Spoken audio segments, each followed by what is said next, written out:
Kuryama no kubyuka ni imbabazi z'Uwiteka. Bene data turashima Imana itubyukije muri iki gitondo, mwese igitondo cyiza kandi cyuje umugisha kuri mwe mwese dufatanyije gusangira ifunguro ry'uyu munsi ku migabane itandukanye y'isi aho muherereye. Insanganyamatsiko y'uyu munsi tugenderaho yo ku itariki ya 30 z'ukwezi kwa 12 mwaka 2024 ku wa mbere iragira iti: mbese waba uzi impamvu wasigaye? Mbere yuko dusoma ijambo ry'Imana nyirizina, reka turirimbane indirimbo ya 280, indirimbo zo gushimisha igira iti: iminsi irahita ibitero bitatu gusa.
Haleluya, haleluya, haleluya. Iminsi irashira bene data, iminsi irihuta, iminsi yaturangiranye. Ni ngombwa ko dukora twihuta cyane. Umuririmbyi aravuga ngo iminsi irahita vuba, irahita yihuta, uko ihita benshi bapfa bataramenya umukiza. Hariho icyo twakora, tugikorana umwete, dutabare ubu vuba, iminsi itarashira.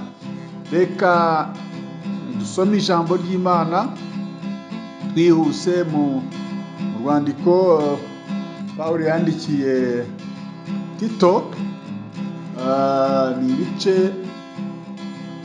igice cya mbere, dore ku murongo wa 3 tugeze ku 9. Haravuga ngo Pawulo ashinga Tito gutunganya iby'itorero ry'Ikirete. Icyatumye ngusiga Ikirete ni ukugira ngo utunganye ibyasigaye bidatunganye, kandi ngo ushire abakuru b'itorero mu midugudu yose nk'uko nagutegetse. Ibyo ni ukuvuga abagabo batariho umugayo, bafite umugore umwe, bafite abana bizera, kandi bataregwa ko ari inkubaganyi cyangwa ibigande, kuko umwepiskopi akwiriye kutabaho umugayo nk'uko bikwiriye igisonga cy'Imana, kandi akwiriye kuba ikigenge cyangwa ikirara cyangwa umunywi w'inzoga cyangwa umunyarukoni cyangwa uwifuza indamu mbi, ahubwo abe ukunda gucumbikira abashyitsi, ukunda ibyiza, udashayisha, ukiranuka, wera, wirinda kandi ukomeza ijambo ryo kwizerwa nk'uko yaryigishijwe, kugira ngo abone uko ahuguza abantu inyigisho zima no gutsinda abamugisha impaka. Rero bene data, ndagira ngo tuganire kuri aya magambo Pawulo intumwa yasigiye bishop cyangwa se askofu uyu witwa Tito, kugira ngo abashe gutunganya itorero. Ni ukuvuga ngo ni inshingano yaramusigiye, ko Pawulo intumwa yagendaga ashinga amatorero akikomereza, ariko gasiga asizeho ibisonga bye, cyangwa se ba bishop cyangwa se abakuru b'itorero bagomba gutunganya umurimo w'Imana. Akenshi iyo umwaka ugiye kurangira, twese tuba turi mu mashimwe, kandi nibyo, kuko Imana hari ibyo iba yadukoreye byiza kandi byinshi. Nyamara ntabwo nzi nimba tujya dufata akanya tugasubiza amaso inyuma ngo twibaze impamvu twe abakiriho tuba tubashije gusoza umwaka. Si kubw'imbaraga zacu, nuko hari ibyo Imana iba ikidukeneyeho tugomba gutunganya, tutatunganyije bijyanye n'ubugingo bwacu. Wibuke ko hari abarwaye bagapfa, abakoze impanuka batakize, cyangwa se bamugaye, ariko wowe nanjye turasigara nta kindi. Ni amahirwe ya kabiri Imana yatwongereye. Tito yasabwe gushyira ku murongo ibijyanye n'itorero. Nawe urasabwa gushyira ku murongo itorero ryawe ryo mu mutima. Hanyuma umwaka utaha, Imana niba ikigutije umwuka w'abazima, nawe uzishimane n'abandi ko hari ibyo washyize ku murongo. Ihe intego ko icyaha iki n'iki cyari cyarabayeho karande, wakiretse. Ntabwo uri bipfa kubaho gusa, hari impamvu Imana yagusigaje ihe, cyangwa ufate ingamba ko kamere runaka uzayicikaho n'ibindi, wipfusha ubusa amahirwe Imana yaguhaye. Imana niguhamagara izasange waratunganyije kandi wariteguye muri byose. Ijambo ry'Imana ridufashe kandi ritugirire neza. Amen. Reka dusenge. Uwiteka Mana nziza, Mana nkuru, turagushimiye wowe wafashije uyu mukozi w'Imana kugira ngo abashe gutunganya iby'itorero risanzwe, natwe dushoboze kugira ngo dutunganye amatorero yacu mu mitima. Urakoze Yesu ko icyatumye dusigaza ni ukugira ngo dutunganye ibidatunganya imitima yacu, aho dufite intege nke urahazi. Ndasabye kugira ngo bene data ubashoboze nabo kugira ngo uyu mwaka ibyo batatunganyije umwaka utaha bazabitunganye kandi babigereho neza. Reka Uwiteka dukomeze kuguha amashimwe kuko waturinze, ukaturinda, ukatwongera iminsi yo kubaho kwacu. Wabwe icyubahiro none iteka ryose mu izina ryawe ryera Yesu Kristo umucunguzi wacu. Amen.